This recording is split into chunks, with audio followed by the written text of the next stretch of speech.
आज जो खबर निकल कर आ रही है चाइना से, वो कहीं ना कहीं इंडियन नेवी के लिए और भारत सरकार के लिए, दोनों के लिए बहुत ज़्यादा इंपॉर्टेंट रखती हैं। क्योंकि जो अभी खबरें निकल कर आ रही हैं, आप भी जानते होंगे, जो आपकी स्क्रीन पर अभी मैप शो हो रहा होगा, चाइना अपना कोई भी सामान अगर नीचे से ले आता है, भारत के नीचे श्रीलंका की ओर से ले जाता है, अगर सरल भाषा में आपको समझाऊं तो चीन अगर अपना कोई भी सामान ले जाता है तो वो मलक्का की संधि, जो नीचे से रास्ता है सुमात्रा के जस्ट ऊपर से, उधरी से होकर ले जाता है। ठीक है, थाईलैंड की खाड़ी से नीचे से और सुमात्रा से ऊपर से लेकर जाता है। ठीक है, अंडमान निकोबार है, हमारी इंडियन नेवी का चेक पोस्ट भी आपको मालूम होना चाहिए। इस वीडियो को देखने से पहले आपको ये बात मेरी वीडियो में मालूम हो जानी चाहिए कि भारत का 200 नॉटिकल मील का एरिया है, 200 नॉटिकल मील में भारत का अधिकार है और अंडमान निकोबार के एक अलग से नॉटिकल मील हमारे लिए रिजर्व रखा गया। ठीक है, तो वो भी हमारे एरिया में है।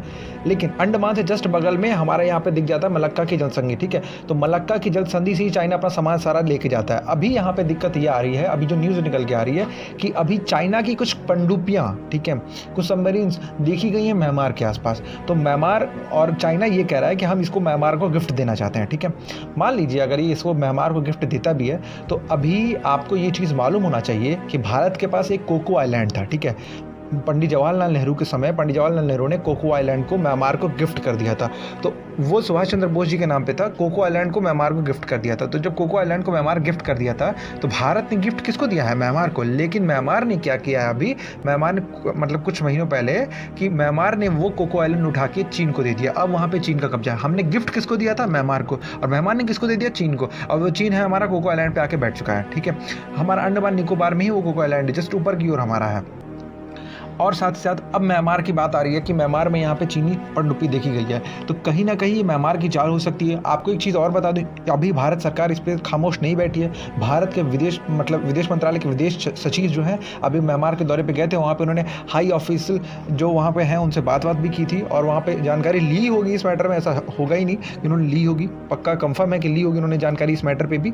साथ ही साथ मैं आपको एक चीज़ और बता दूँ कि म्यांमार चाइना की तरफ फेवर हो सकता है अगर वो अंडमान निकोबार, अगर वो आके यहाँ पे मलक्का की संधि से होकर वो आके म्यांमार तक बैठ गया और म्यांमार ने उसको बेस खोलने की जगह दे दी या उसको सबमरीन लगाने की जगह दे दी या उसकी सबमरीन को ले लिया, तो ऑफ कोर्स बहुत लाजिश चीज़ है कि चाइना कभी भी आएगा, कभी भी आके हालचाल लेने के लिए बैठ जाएगा और कभी भी आके अपना ये जो भी इंफॉर्मेशन निकालना हो, जो भी कुछ करना हो, वो आके बैठ जाएगा। अगर भारत सरकार ने अंडमान निकोबार से मलक्का की जल संधि को बंद किया तो वह म्यांमार की तरफ से प्रेशर बना सकता है अंडमान निकोबार पर और कहीं ना कहीं हमें उसको खोलने में मजबूर कर सकता है। तो भारत सरकार को इस पर स्ट्रिक्ट एक्शन लेना चाहिए और साथ ही साथ ये मौका बहुत अच्छा है, एक ही बार में 2 निशान लगाने चाहिए भारत सरकार को। मलक्का की जल संधि वाले रास्ते को भी चाइना पे बंद करना चाहिए। अगर जाना है तो साले उधर से होकर जाओ, तुम इस रास्ते को भी बंद करना चाहिए साथ ही साथ। क्योंकि देखिए अगर भारत ने रास्ता बंद कर दिया ना तो ना उसको थाईलैंड देगा, ना कंबोडिया देगा। ऑस्ट्रेलिया तो अभी आप जानते हैं कि ऑस्ट्रेलिया से कितना सा कांटे का टक्कर हो गया, कोई देश इसको नहीं देगा। बस भारत की अप्रूवल मिलने का बस वेट है। अगर भारत ने अप्रूवल दिया, सारी कंट्रीज अप्रूवल दे देंगे और चाइना कोई देश खुश नहीं देगा। क्योंकि श्रीलंका भी अब जान चुका है,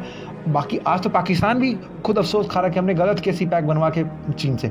तो आज सारी कंट्री जानती है, बस भारत को एक्शन लेने की जरूरत है। भारत ने जहां उसकी मलक्का की जल संधि के रास्ते को ब्लॉक किया, तुरंत थाईलैंड अपना भी रास्ता रोको देगा और साथ ही साथ जो म्यांमार ये दे रहा है ये रास्ता यहाँ से इनको खड़ा करने के लिए या इनका ले रहा है, भारत सरकार को ये करना चाहिए। ज़्यादा अगर म्यांमार उछल रहा है चाइना के लिए तो भारत सरकार को कोको आइलैंड उससे वापस ले लेना चाहिए। और जब कोको आइलैंड उससे वापस ले लेंगे तो चाइना जो यहाँ बैठा हुआ है ये यहाँ से भी उठ के चला जाएगा। साथ ही साथ हमें इस रास्ते को बंद करना चाहिए क्योंकि इसके रास्ते से चाइना कब आके कंटेनर में भर के कितनी कितनी चीज़ें ले आता है, क्या क्या करता है, सबमरीन्स में क्या क्या करता है, क्योंकि कोई नहीं जानता है। और अमेरिका की CIA इस पर बड़े खुलासे करती है चाइना की पनडुब्बी, चाइना के कंटेनर्स पे कि उसमें अंदर क्या क्या भरा हुआ है। तो इसलिए भारत सरकार को इस पर जल्द से जल्द एक्शन लेना चाहिए। मलक्का की जल संधि रास्ते को तुरंत ब्लॉक करना चाहिए और म्यांमार अगर ज़्यादा उछलता कूदता है तो कोको आइलैंड इसे तुरंत के तुरंत वापस लेना चाहिए। क्योंकि एक अगर हमने आज कुछ नहीं किया तो आगे चल के म्यांमार भी हमारे पे हावी हो सकता है और चाइना भी हमारे हावी हो सकता है। इस वीडियो पर आपकी क्या राय है और मेरे प्लान पर आपका क्या मानना है, हमें कमेंट करके ज़रूर बताइएगा।